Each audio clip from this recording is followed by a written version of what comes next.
Welcome everyone, and thank you for attending our presentation today, Intentionally Recruiting for Diversity in Librarianship. My name is Tammie Busch, and I am an assistant professor, catalog and metadata librarian, and PI on the IMLS grant-funded Diverse Librarianship Career Training and Education Program.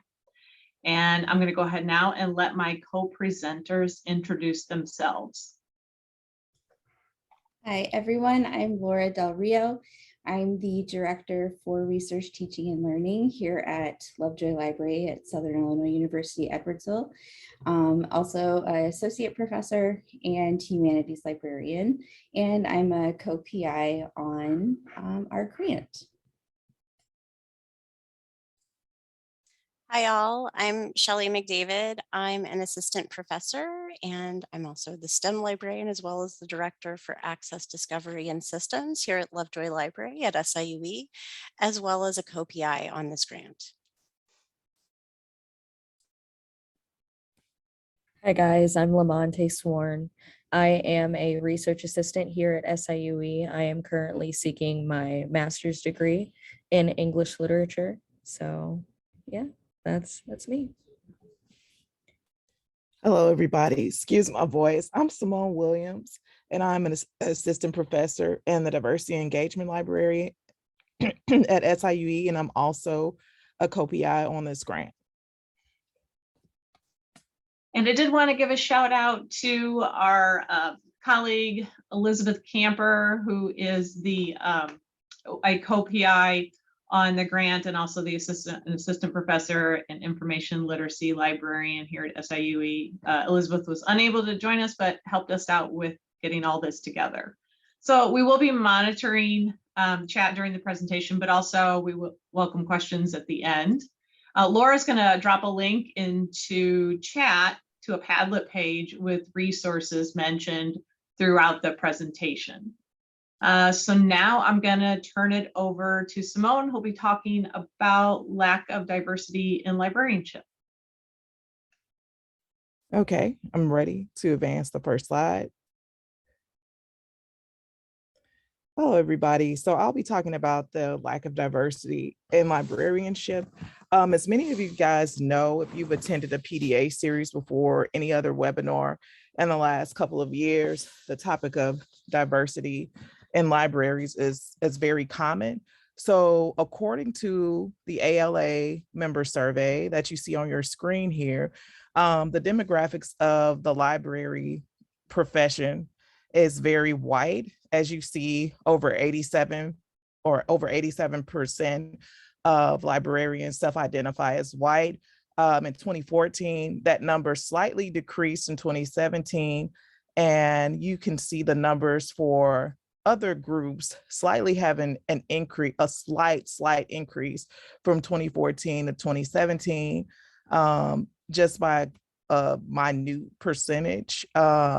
So in developing this grant and thinking about this program, we wanted to interrogate why the library profession continues to remain so white, especially as the communities that libraries serve are predominantly, they're not representative of the communities they serve. And this was an obvious and glaring statistic that 87.1% of librarians are white. And we want to understand why, despite our ongoing quest for diversity and a growing number of initiatives, literature, and conversations related to diversity to increase it, the demographics are still the same. And we saw this lack of diversity as a signal and an invitation for us to look critically at our culture, our practices, and assumptions, and investigate what it is about ourselves and about our profession that is preventing underrepresented people from being able to or even wanting to enter the profession. Is it something that is inherently wrong with the profession, or does it have to do with the way we recruit and retain people of color and of different ethnicities? So we wanted to look at things at a systemic level, and we want to consider how these experiences of underrepresented and marginalized people within our dominant, white, patriarchal, heteronormative culture fits. And that's what we're going to talk about in this presentation. And I will turn it over to Lamonta so she can talk about the Twitter hashtag #LibrarySoWhite. Hey guys. So a little bit of what I've been doing is kind of just trying to make sure that we have information to back up what we're saying. I did a little bit of research on my own, especially on social media, and just the normality of like people online and people that may or may not be in the profession, but people on the outside as well. And that's where I found an actual hashtag called #LibrarySoWhite. It's not just something that's being made up. This is something that really plagues our systemic levels today. And one of the hashtags I found, I'll just read a little bit of it to you. It's by Peace Awesome Williamson. The assumption that asking for an MLIS is why #LibrarySoWhite ignores the fact that minorities with master's degrees aren't getting hired and or are leaving the field. The expectation that people hiring with their biases would all of a sudden stop post this challenge is short-sighted. And Barack replied, in my case, first generation grad student, the MLIS provided a path forward to an academic job. In institutions as racist as ours, fewer rules and regulations and more administration discretion equal more bio-PC getting hired. Well, null equal. This sounds a lot like the trickled down version of diversity. And that's right. So we need to find a way to break that mold systemically, and we need to actually find ways to implement more diversity in the library so that people aren't feeling this way when they come into a library. Next slide, please. Another tweet that I found was again from Barack, which was one of our past people in the other tweet. We're seeing a pattern of people being silenced and minimized with their voices talking about this topic. So Barack says, oh, hey, did you know Iris Marion Young wrote about why #LibrarySoWhite, TLDR, eliminating bias is a fiction and does not serve marginalized folks. And you can take a moment to kind of read what is actually in the link that he has here. But pretty much the gist of it is that it's talking about the reinforced reality of oppression within predominantly white work areas and how people of color are silenced and minimized and quieted as far as these topics go.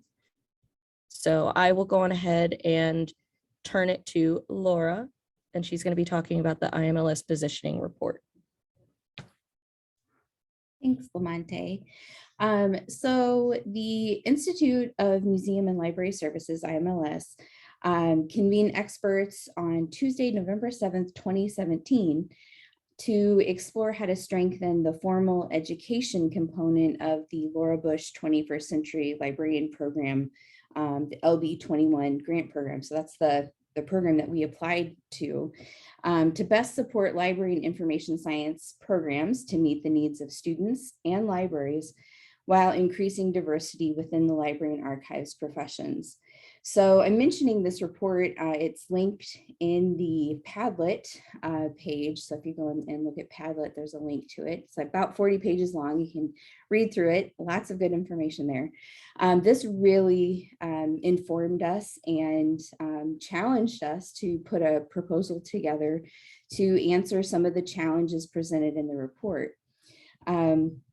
Dr. Sandra Toro, Senior Program Officer at IMLS, read from an evaluation of the LB21 program, which said, it is also important to prepare all librarians for work in a multicultural society, particularly because the recruitment and education of diverse individuals to serve communities they represent takes time, both to enter the ranks and later assume leadership positions. There were many challenges throughout this report. I want to mention a few of them that really spoke to us. And I think you can see if you go and read through our proposal that they did. So one was to measure the full effect of cohort-based diversity scholarship programs, which can impact not only program participants, but the LIS field widely. Shift the responsibility of diversifying the profession from applicants to recruiters by engaging in active and more deliberate recruitment of LIS students with diverse backgrounds and perspectives. Increase equity and inclusion within LIS professions by creating workplaces in which staff with diverse backgrounds and perspectives can succeed while addressing areas for improvement proactively, and look for ways to identify and dismantle systemic barriers to diversifying the pool of LIS students and retaining LIS practitioners and faculty. I pulled this quote. This also really speaks to the group that we're working with. Recruiters need to go where diverse populations already are. It is important to consider early, perhaps as early as middle school and high school, how to expose students to the value of careers in LIS. And let me tell you, making library careers sound cool to high school students has been a challenge. We'll talk more about that a little later. A number of panelists and attendees discuss systemic issues that hurt retention of a diverse workforce. Mark Puente suggested that library faculty and practitioners must have conversations about privilege and organizational climate, about microaggressions and the accumulation of pain and of disadvantage that creates for people from underrepresented groups and other marginalized groups. Without these conversations and related actions, the field cannot move forward to a more diverse and inclusive workforce. So with that in mind, that information from the IMLS positioning report, the other thing that we were looking into, particularly in consideration to our putting together a toolkit for, and also a curriculum for students, but a toolkit for libraries and staff to use. We looked more into cultural competence. You see a definition here on the screen from DEIA Jones. Some of you may be familiar with DEIA. She is the founder and CEO of DEIA Jones and Associates. On the Padlet page, I've linked a course that her organization provides called Essentials in Cultural Competence. I highly recommend that if you're able to take it. DEIA worked for a number of years for ACRL. So even though her organization works with businesses, works a lot with libraries too, she has that library background. You see here, culturally competent people continually practice adapting behaviors across various cultural differences. They actively build bridges across race, class, gender, and even ideology. She goes on to talk about cultural competence, saying that this is the capability to shift cultural perspective and adapt behavior to cultural commonality and difference. The definition entails everything from awareness to skill, then to behavior. Cultural competence requires a deep cultural self-awareness that derives from continuous education, exposure, and application of models and concepts to one's past and one's current experiences. And what do culturally competent people contribute in the workplace? They unleash the potential of people from diverse perspectives to fully contribute. They cultivate the environment where contributions are recognized and rewarded, thus having a positive impact on motivation and engagement levels. They ensure that diverse ideas and ways of approaching goals are leveraged, which pushes boundaries and creates breakthroughs. DEIA Jones in her course shares information about diverse teams versus monocultural teams. There's a book that she discusses, International Dimensions of Organizational Behavior by Nancy Adler. And so they look at models of how productive teams can be. With a culturally competent leader, a diverse team will be more productive and much more innovative than a monocultural team. So if you want someone that can come in and turn the lights on and turn the lights off and your day is done, the monocultural team is going to be fine.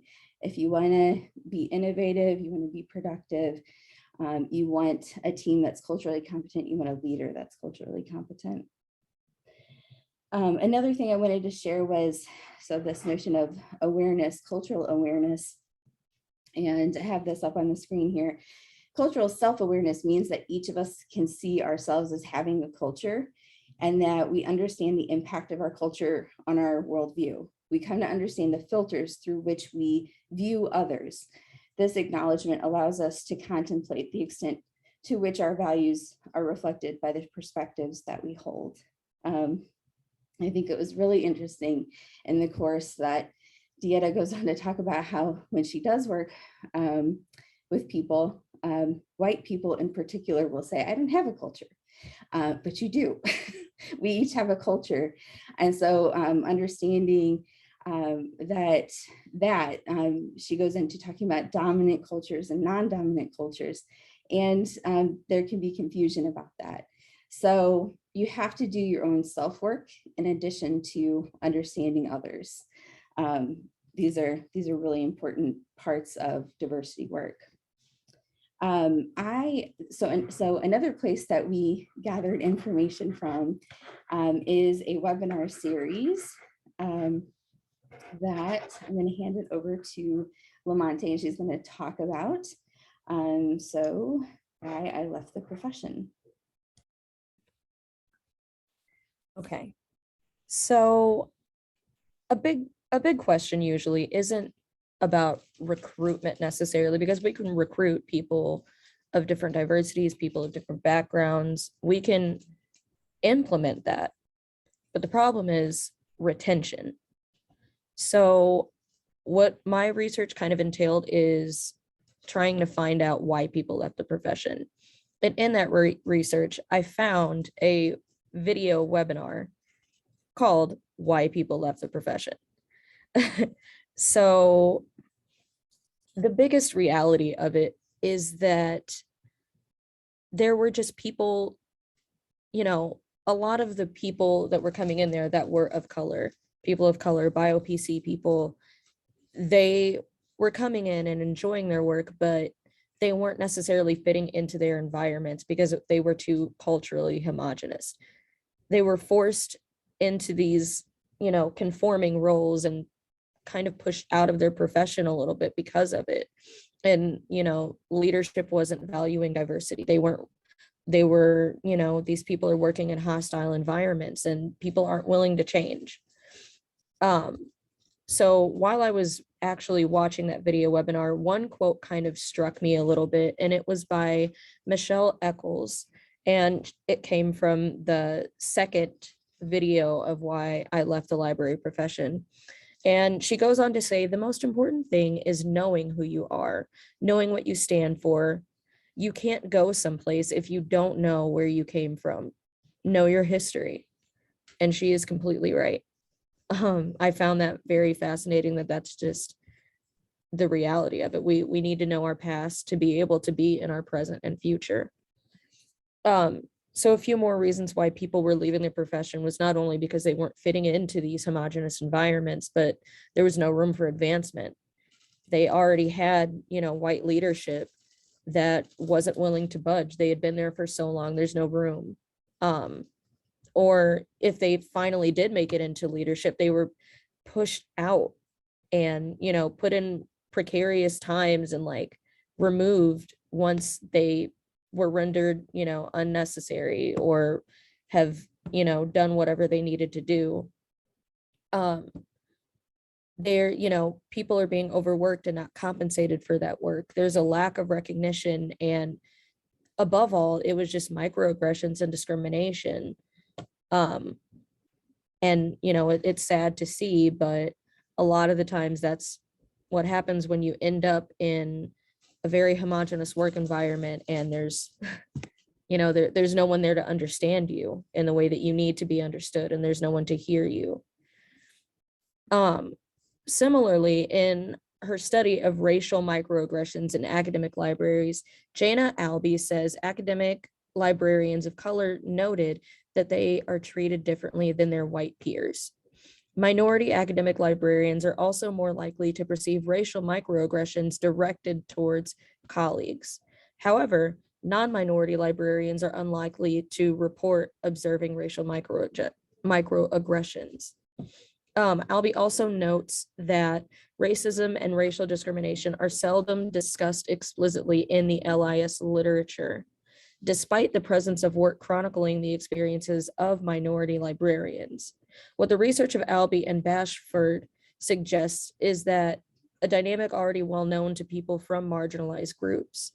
Individuals from the dominant group have a tendency not to perceive or completely ignore acts of subtle discrimination by members of their own group against individuals from marginalized groups. Thus, there is little incentive to report such experiences to the very members of that dominant group with the potential power to do something about it. When we refuse to recognize our own biases and the biases of others around us, our actions and their repercussions go unnoticed and therefore unexamined. So that's kind of what my research gave me. I'm going to go on ahead and turn it over to Shelly for a call to action, and she's going to kind of give you a little bit more information as to what we are specifically doing to change this and to make those changes. Thank you, Lamonta. All right, so based on the current state of lack of diversity in libraries, we realized a determined need to make strides to change the state of our own profession, librarianship. As a result, we essentially heard a call to action. That was to pursue an IMLS Lora Busch 21st Century grant to hopefully make meaningful impacts to diversify librarianship. Some background on this, on the IMLS organization, is that it is the Institute of Museum and Library Services, and it is the primary source of federal support for the nation's libraries and museums. They advance, support, and empower America's museums, libraries, and related organizations through grant making, research, and policy development. Their vision is a nation where museums and libraries work together to transform the lives of individuals and communities. And the specific grant program with IMLS that we applied to was the IMLS Lora Busch 21st Century Librarianship Program. An overview of that program is that the Lora Busch 21st Century Librarian Program supports the development of a diverse workforce of librarians and archivists in order to meet the information needs of their communities by enhancing the training and professional development of library and archives professionals, developing faculty and information leaders, and recruiting, educating, and retaining the next generation of library and archives professionals. Some kind of broad overview goals of that program are to recruit, train, develop, and retain a diverse workforce of library and archives professionals, develop faculty, library and archives leaders by increasing the institutional capacity of libraries, archives, and of graduate programs related to library and information science, and enhance the training and professional development of the library and archival workforce to meet the needs of their communities. Now, with all of that said, when we talk about our specific grant that we applied for, and we're going to talk about how competitive that was. So it was definitively competitive. The Lora Busch 21st Century Grant Program received 127 preliminary proposals requesting $36.5 million, roughly. Of those, 71 were invited to submit full proposals. We were one of those. And of those 71 invited for a full proposal, IMLS selected 39 projects to fund, awarding roughly $10.4 million. And then An overview of our grant proposal is that, thank you for the slide advance, SIUE will develop a career training program that introduces 10 high school seniors from East St. Louis Senior High School to careers in librarianship. Over the course of this 2-year program, a team of 5 academic librarians, along with staff at partner institutions, will mentor, educate, and train students from diverse and underrepresented minority groups, primarily low income and African American. And our goal is to recruit students from the East St. Louis School District 189 Career Technical Education Program. That program is part of a national initiative to provide skills-based hands-on training to high school students. This project seeks to address and reduce the most pervasive issues related to recruiting and retaining diverse library employees by providing a pathway to the profession prior to entering an LIS graduate program and by developing a more equitable approach to recruitment and retention. And I'll pass the mic over to Tammie here to talk about our proposal in more detail. Thanks, Shelly. So as Shelly said, we are partnering with the East St. Louis Career and Technical Education Program, or CTE. So I was going to talk a little bit about exactly what is CTE. So broadly defined, CTE are courses and programs designed to prepare students for careers in current or emerging professions. And according to recent statistics, 98% of all public school districts offer CTE programs to high school students. And over 1 million Black or African American students participated in CTE in 2019 to 2020. So historically, CTE was developed as a workplace retraining program. However, as it has evolved, states, districts, and schools are trying to rethink what CTE can look like, including partnering with 4-year institutions instead of just industry and trade unions. I personally participated in my high school CTE program. I was interested in college, but my parents, neither of whom attended college, didn't encourage me to pursue it. Instead, it was my CTE mentors, who were engineers at the Illinois Department of Transportation, that encouraged me to consider college more seriously. So with all this in mind, we thought a partnership with the CTE program, specifically one that primarily serves underrepresented students, such as East St. Louis Senior High School, that has a Black student enrollment of 98%, would be a good foundation for both our program and a national model that could potentially help diversify librarianship. So the goal of the East St. Louis School District 189 CTE program is to prepare students for both college and life. However, their program mainly focuses on service industries such as construction, electrical trades, and cosmetology. Their dual credit program also mainly focuses on practical applications in the college courses they offer, such as building trades, electrical wiring, and nurse assistant. So what do we hope this program will change about librarianship? While conducting research for a grant proposal, our literature review revealed several barriers in recruiting and retaining librarians from diverse and underrepresented backgrounds. Among the most frequently cited were educational achievement gaps and systemic challenges such as poverty and racism. We also found that many low-income students of color may be deterred from seeking positions in the library field because of few paid internships or lack of familiarity with the library profession. Within the profession, there is less access to mentors and hands-on library work experience opportunities for underrepresented students. Research indicates that exposure to a career field early on can help a student make up their mind and take a more focused approach to their career.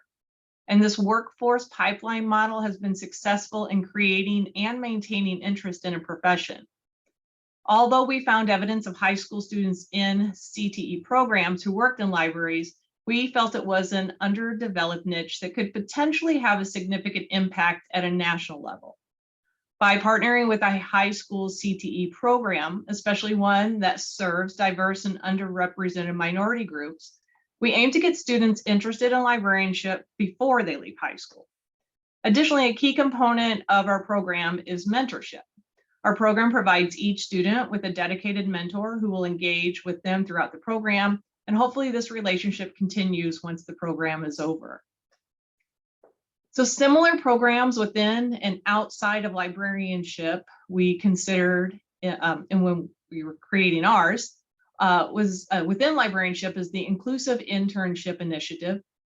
And this was also made possible through an IMLS grant and was piloted by the Public Library Association in 2017 as a nationwide program. And it provides summer library internships for 50 high school juniors and seniors who reflect the diversity of their community. Initially, 33 public libraries across the United States participated, and it also provided individual mentoring. And then at the end of the experience, the interns gathered to give presentations. So outside of librarianship, there's a program called Mentoring in Medicine, which was founded in 2006 by 3 emergency medicine physicians. And it seeks to develop non-traditional educational experiences that foster underrepresented minority student interest in health professions and to contribute to the societal goal of increasing workforce diversity. It uses interventions such as individual mentoring, conference attendance, hands-on experience, and special instruction in health careers. So how is our program different? Well, as I said, we specifically utilize a CTE program. So that provides us with a pool of students ready to work. And these students typically attend classes until noon and then report to their workplace. It also utilizes a cohort model so the students can learn about different library jobs in their community from their cohort peers.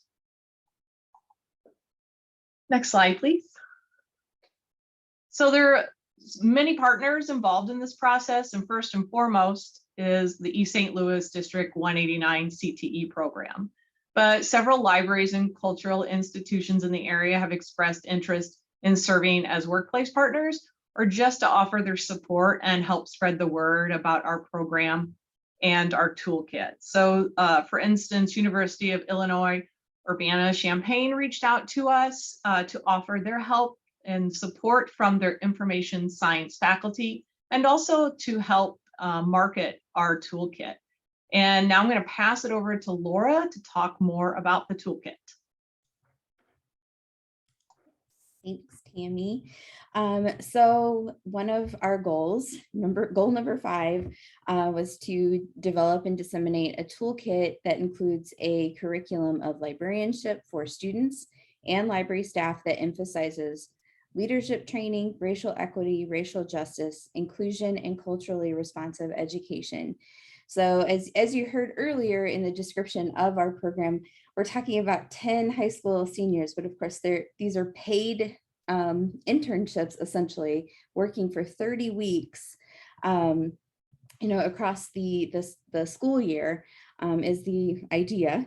So that seems like kind of a small local impact, and especially when you compare it to the other programs that Tammie was just describing. So this is where we want to have a broader impact. We want to trial this out, learn what we can, and share that in a toolkit to disseminate to others across the United States.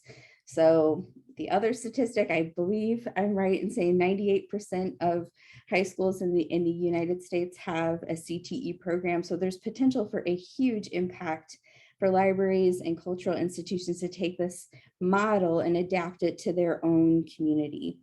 So it will be published under a Creative Commons license for reuse. It will formalize our program to be replicated across communities in the US, and to build consensus and enable information professionals to easily adapt the toolkit and curriculum. We will publish our findings in academic journals, our own open access institutional repository SPARC, present at national conferences. You can catch us at LOX next month, and several of us will be at ALA in June. We'll be using listservs. We'll be, hosting webinars to get the word out. Also getting help from the University of Illinois at Urbana-Champaign to market this program and toolkit to CTE programs and existing high school partnerships and educational programs around the country. So this will be one of the last pieces that we put together, and already we know we'll be including partnership agreements, student job descriptions, our curriculum, mentorship best practices, program evaluations, assessment data, and other supporting documentation. We have a large team site going right now. I'm gonna hand it over to Shelly, who's gonna talk a little bit about assessment. All right, thank you, Laura. All right, so we've talked a lot about recruiting for diversity and what an impactful practice that can be. And one resource that we found that we wanted to share with you, if you didn't or weren't already aware that it exists, is the ALA Recruiting for Diversity webpage on the ALA website. This is essentially a mini toolkit for recruiting for diversity. It outlines the process in concise, easily digestible steps. If you haven't already taken a look at that, we would definitely encourage you to review this and to apply those steps to your own recruitment efforts at your own organizations and institutions. Additionally, assessment is such a huge component that our grant writing team, along with our grant evaluator, and I want to give a shout out to Denise Atkins at the University of Missouri in Columbia.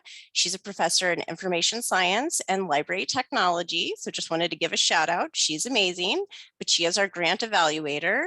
And through our conversations with her and the grant writing team, we identified assessment of our cohort students' experience as vitally important to building a more effective, positive, impactful program for dissemination through our toolkit that you can then replicate for your own cultural institutions.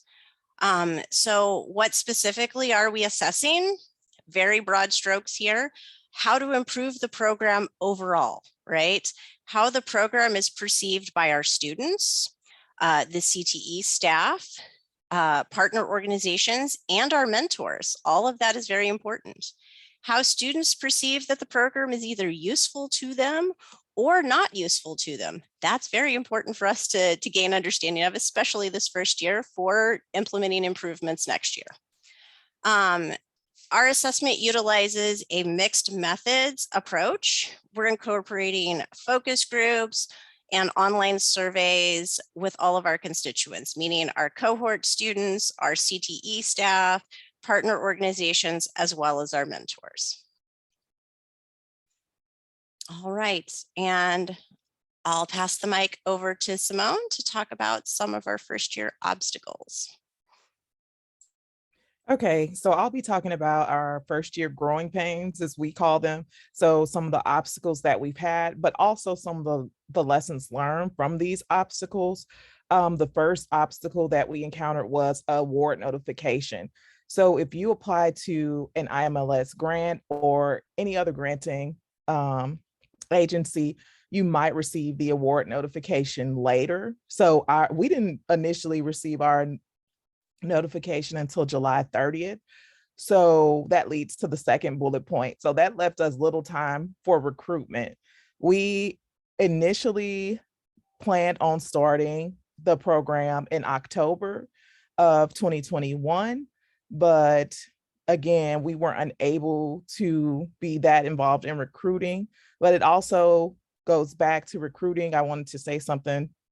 I jumped ahead to a delayed start, but I'll go back. But with this, we did not get a chance to adequately recruit the students in our program. We relied heavily on the CTE program in East St. Louis to recruit the students. And the way the CTE program is currently set up, and they're going to change that next year too. So it's worth mentioning that a lot of the students already had positions, so they weren't interested in switching jobs and coming to our program.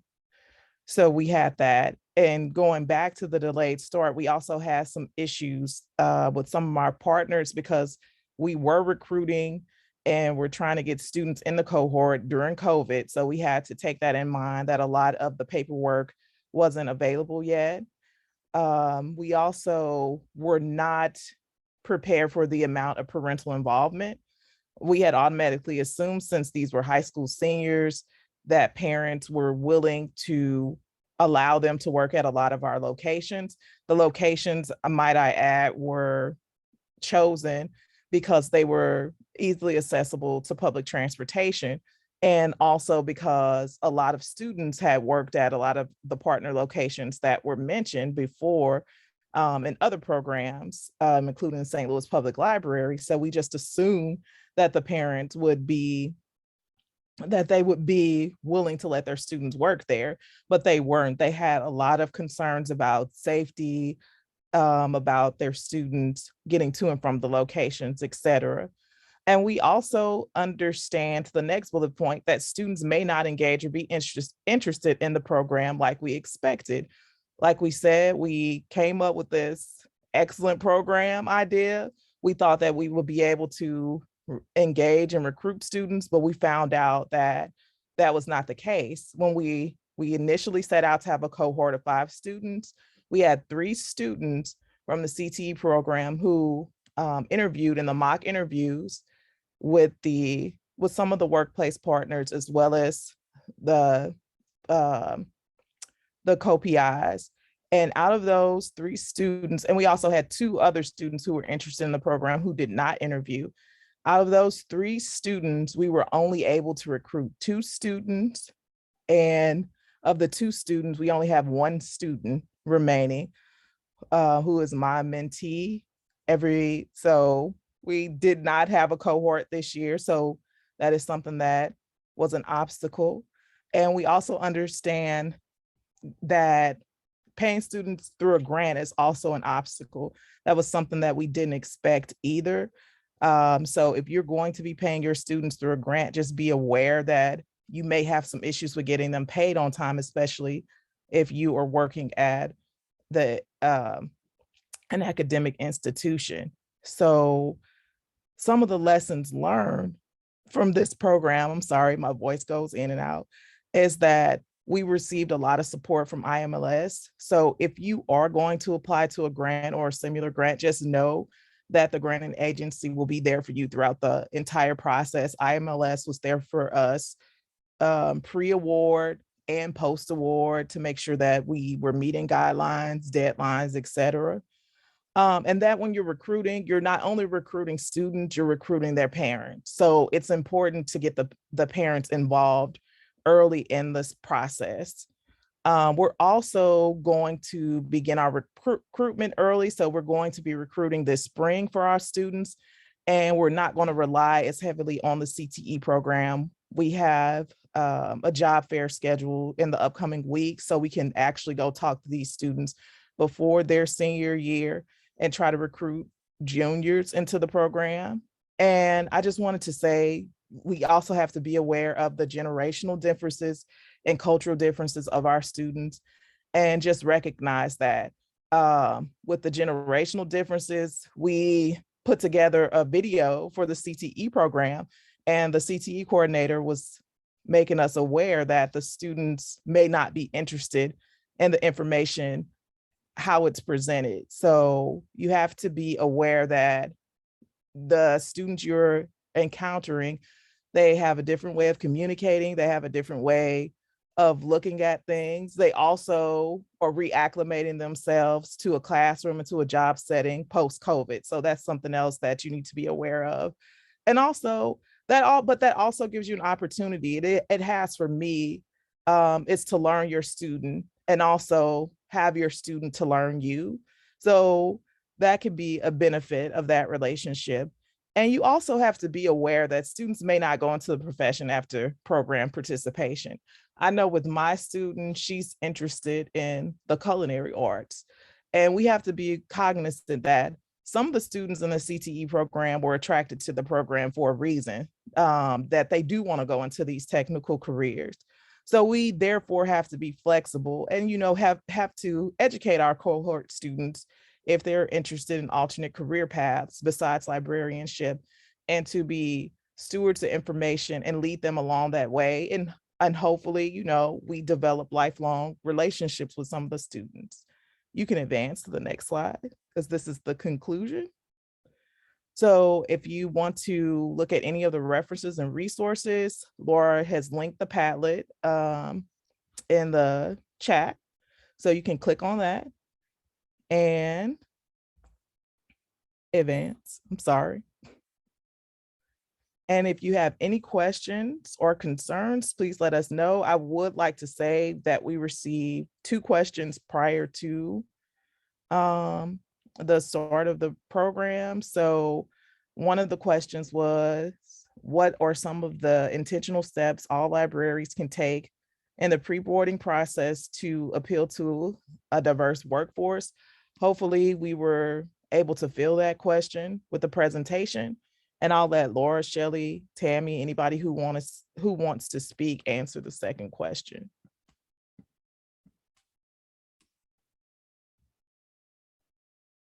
Which was, did anybody want to speak? It's the same question, but it's about the onboarding process. Laura, Yeah, did you want to take that? Yeah, yeah, I can start it out. I also posted the questions in the Padlet. So, you know, I'm not sure if all the participants saw it, but yeah, what are some intentional steps all libraries can take during onboarding to support a diverse workforce? And, you know, we were meeting yesterday to rehearse our presentation, and we were talking about this, and we came up with a few ideas here. And it's interesting because my experience, at least with onboarding, has always been kind of like a one and done. And I think that may largely be an issue with diversity initiatives in libraries or organizations in general. It's just a one and done, the annual thing. And so instead of onboarding, like, we were thinking ongoing. So like this should be something that you're learning more and more and more. There's no shortage of resources on diversity, equity, inclusion, anti-racism. It's there. And I think the other thing that's linked in here, so ALA's Committee on Diversity, they have a DEI scorecard, which I think is fantastic. So that is linked in the Padlet too. If you scroll down a little bit on your screen, it's on the left, and you can evaluate your organization and see where it's a rubric for your organization to see where you fall on this scorecard. And maybe you're excellent, maybe not. And so it can give you some, suggestions of where to improve. Another thing, and Tammie talked about this, I've never had one of these, but there's a concept called a stay interview. And there's an article from Forbes magazine that's linked in the Padlet that you can take a look at. But this notion of before their exit interviews is a thing. And so before you get to the point where someone's leaving and you want to understand why, maybe take time in your onboarding process and understand why you're staying, why you chose the job. And it even goes, and I think that's one of the steps in doing stay interviews was to include it as part of the onboarding process and stagger it. So at 30 days, 60 days, 90 days in, sit down and listen to your employees and understand what it is that has them sticking around. So I don't know if anyone wants to add to that. No, I think you answered it perfectly. There is also a couple of questions in the chat if we would like to address them. Yeah, I wanted to see if Tracy Hughes, she said she had a question about mentoring. She does. Tracy, did you just want to speak up your question? Hello, Hi. hopefully you can hear me. Yes. Yeah, Good, because my microphone tends to act a fool sometimes. First of all, thank you very much for this presentation. I found it very, very helpful and very informative. When you were talking earlier about providing mentoring for the CTE students, that really piqued my interest. And then I caught myself thinking about, okay, if we had some similar type of program here at UMKC, who would we reach out to for for academic librarianship for reference. And then I was like, wait, hold on. There's more to academic librarianship than just providing reference. There's a bunch of other people that we need to speak to as well. So my question is, did you have any obstacles with finding mentors, particularly with finding mentors outside of just the quote unquote traditional type of librarianship? Like, were there any systems librarians or cataloging librarians or librarians in other specialized libraries on campus that were like, hey, yeah, I'd be interested in that, even though there was only one student that became part of the program? Did you have any interest from other librarians outside of reference who wanted to take part in this? I'll go ahead and start talking about that. Yeah, because I am a catalog and metadata librarian and PI on the grant, but I'm also one of the mentors. And I actually began mentoring the second student that started in the program, but ultimately chose not to stay in the program. So I think of it as it's beyond like what part of the library you're from or even outside. And I also just like to mention like our workplace partners very much involved in wanting to be part of this and also serving as mentors in addition to serving as supervisors in their roles. But like I personally had experience with like big brothers, big sisters, with Girl Scouts. So I had been in roles before where I really knew I wanted to continue in a mentoring capacity. So it was a no-brainer for me to be like, yeah, I definitely want to be a mentor, and stepped up to, offer to mentor a student as soon as possible. And I just wanted to add to that, a lot of our partners, they're from very different organizations. So we do have people who are from cultural society or organizations like the Missouri History Society, et cetera. So they range at the institutions that we were going to send students to. And we didn't mention this, but we had designed the program to offer layers of support to our students. So not only were we mentors, but like Tammie said, the workplace partners were also going to act as their mentors. Again, don't know how successful this has been overall because of the challenges that we have had, but I've learned a lot from my students. So I think she has too, from what she said when we had a curriculum meeting the other day, of how she's learning that libraries are not one thing, that they're so much more complex than she thought. It's not just us sitting around reading books all day. Yeah, well, she's Yeah. helping with job training and everything down there. Oh, wow. Mm-hmm. Wow, that's wonderful. And I remember when I first started getting into librarianship, I originally wanted to be a cataloging librarian, but trying to find an intern experience that got me the cataloging experience that I wanted, oh no, didn't quite happen. Or at least it didn't quite happen the way I would have liked for it to. So that's good to hear that there's that partnership and that kind of layering of experience. So thank you very much for that. You're welcome. So we also have a couple more questions in the chat. This one is from Jennifer Cottrell. She says, are you aware of any publications or programs that give specific guidance to institutions or successful models for getting staff to report and address microaggressions?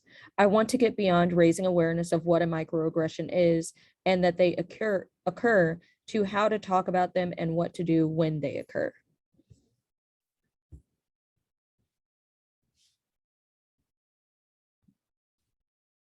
I don't want to put Lora on the spot.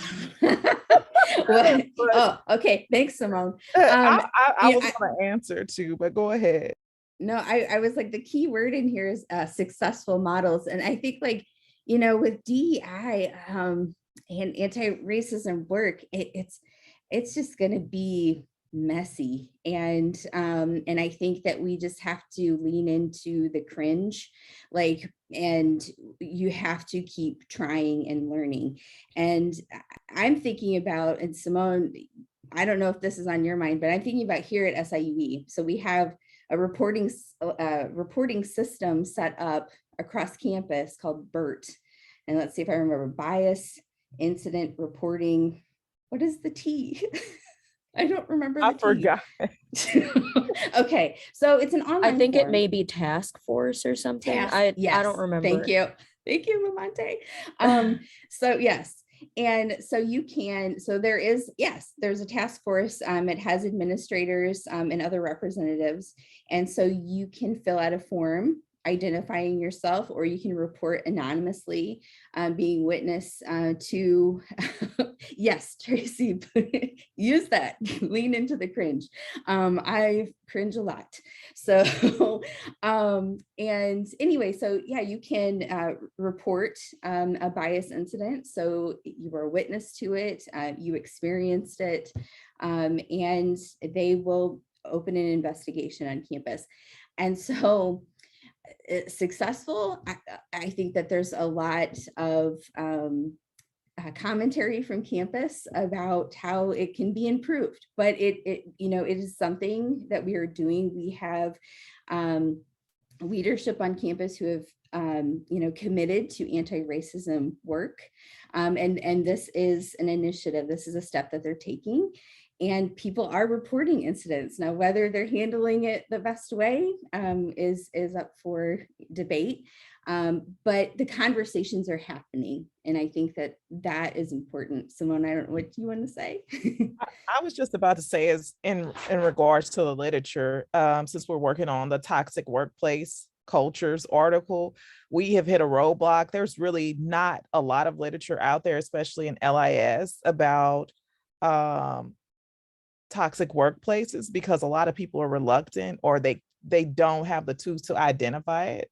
Like you said, you can talk about microaggressions, but how they're handled is another thing. So the literature doesn't even support it yet. I mean, it's pretty new.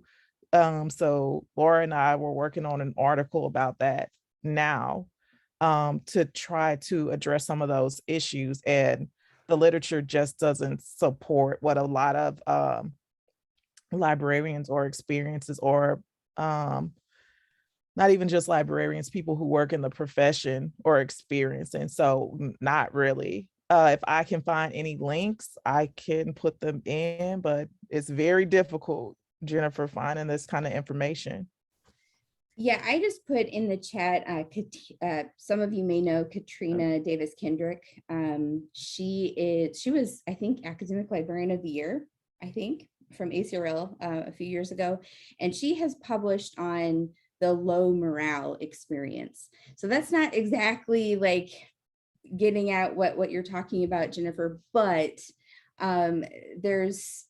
it talks about toxic, I mean, essentially getting into toxic workplaces. And so there is some discussion there. And I really recommend Katrina's work and reading through that. She's got some awesome stuff. And it also has LIS Renewal, I think, is one of her programs. So she does consulting on helping workplaces. And so I think maybe through her consulting work, there's potentially some help there, or guidance on reporting microaggressions and having conversations about privilege and bias. I hope I'm not overstepping. I just have a little thing No I want to way. say. So just being a graduate student at SIUE and kind of seeing like the culture of the students and just younger people coming up into college age and like understanding themselves, I'm sensing a pattern as well. A lot of people nowadays aren't really putting up with it anymore. Like it's not necessarily that people are becoming confrontational, but I know a lot of young people that would be, get into situations like that where they hear things, from other people that aren't necessarily like nice, or they hear racist remarks or, bigoted stuff. And they're like, no, absolutely not. And, there are a lot of people who are like, even to bosses, you know what I mean? Even to people that are supposed to be like higher up in their rank, younger people nowadays they're not having it anymore. And I find that very liberating that we've kind of championed that. We've given we've given voices. So I really enjoy that. But I can definitely Jennifer, I can definitely look up some stuff and send you some literature. If I can find anything, I'll email them to you. So yeah, I just wanted to give you guys a little bit of hope for the younger generation coming up. So and then we also have for our next question, if that's okay that we get I was to going to that say, one. Nicole, do you want us to keep going or? This is up to you. I know some people need to step away, so I just want to quickly thank you all. So thank you, Tammie, Lora, Shelly, Lamonta, and Simone for introducing us to the Diverse Librarianship Career Training and Education Program and thoroughly sharing your research and experiences with us. And I love these discussions that you're having. We also appreciate your willingness to take questions and stay a little bit later. And thank you everyone for attending. And joining us today and sharing your thoughts and inquiries. I'm going to be sending an email shortly with links to a survey as well as the recording.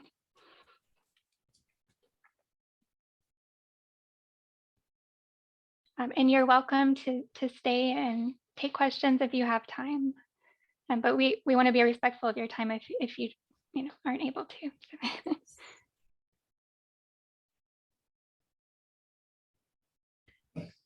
So if we are good on time and everything, there is a question from Avery Rennick. They say there are still potential challenges because of the educational barriers and librarianship and all that entails. How will mentoring help address those challenges with the student?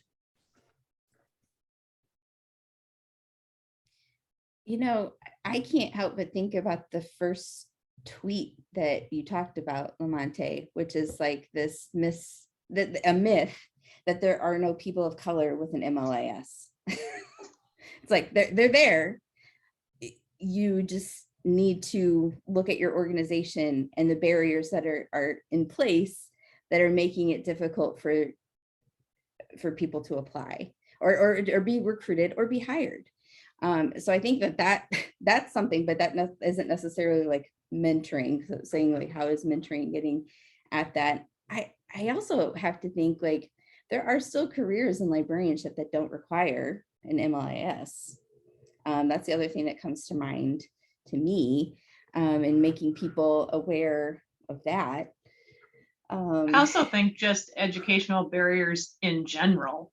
And like I said, like being a mentor, I mean, in my instance, like I wasn't going to go to college necessarily, but it was not my parents, it was my mentors that encouraged me to do this. So just, I think at this very simplest level, just being there to answer questions and be a source of information for your mentee about how, even if it's not anything that's on your radar, how it can be and how you can still accomplish it.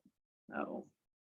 Absolutely. I worked as a student worker when I was in undergraduate school and learned about library school by doing that, and also learned about that there were graduate assistantships, so I could potentially get a tuition waiver to help pay for my graduate education. Like I would not have known that otherwise without having like an amazing supervisor and mentor in that process.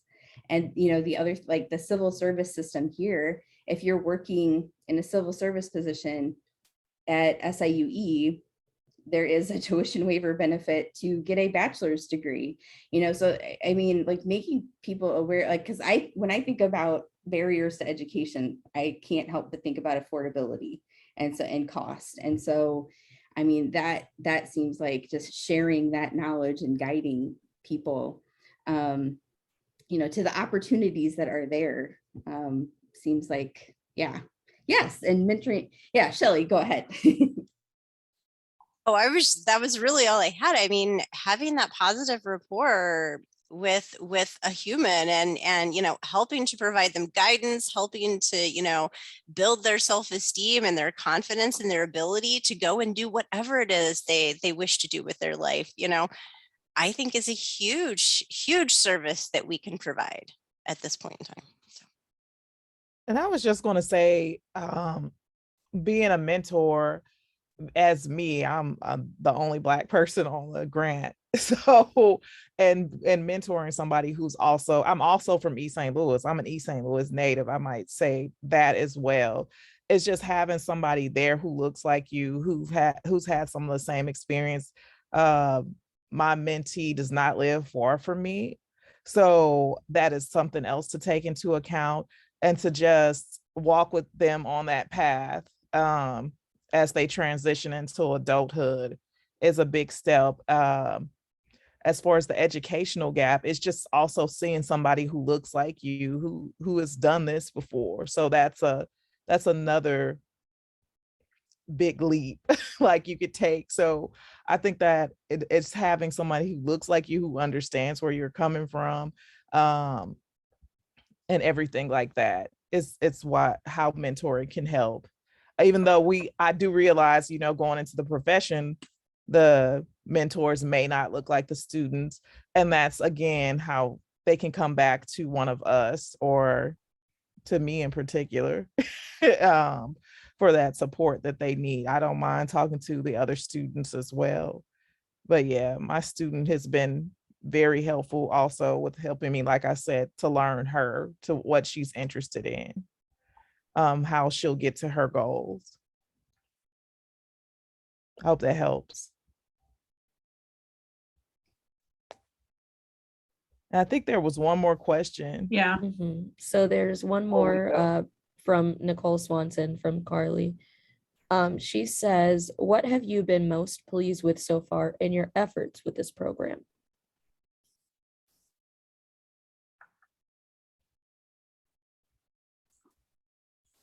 I can talk a little bit about that. I myself, being, kind of just the graduate, helping out and kind of just being along for the ride, it's been really nice to get to know this program and like understand that there are people out there that want to be in the library profession too, and they look like me, and they, there will be diversity there. We're getting there.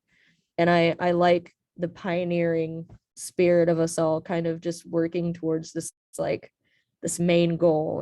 And yeah, it's really nice. It's really nice to like just build that relationship with people and understand our common goal.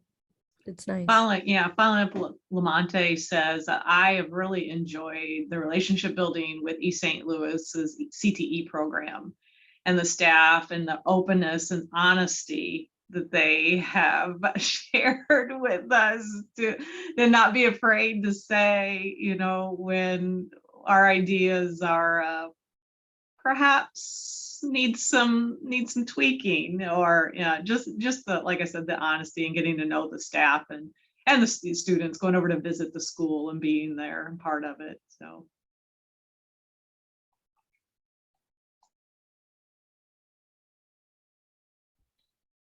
and I think that's all the questions, unless someone has one that they haven't put in the chat that they just want to say. But and I think we did a good job today, guys.